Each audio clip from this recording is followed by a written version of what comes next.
இன்றைக்கு திராவிட முன்னேற்ற கழகம் ஆட்சி பொறுப்பேற்று 2.25 ஆண்டு காலம் ஆகிறது. விவசாயிகளுக்கு நன்மை கிடைச்சதா? விவசாயி தொழிலாளிக்கு நன்மை கிடைச்சதா? நெசவாளருக்கு நன்மை கிடைச்சதா? அவர்களுடைய குடும்பம் மட்டும் வளமானது. திராவிட முன்னேற்ற கழகம் தலைவர் ஸ்டாலின் குடும்பம் மட்டும் வளமானது. சிந்தித்து பாருங்கள்.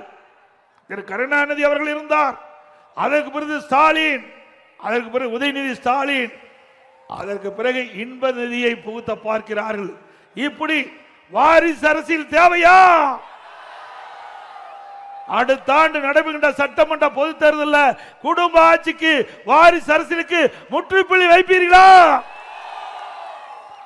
இது என்ன மன்னர் பரம்பரையா? கருணாநிதி குடும்பம் ஏன் மற்றவர்கள் ஆளக்கூடாதா?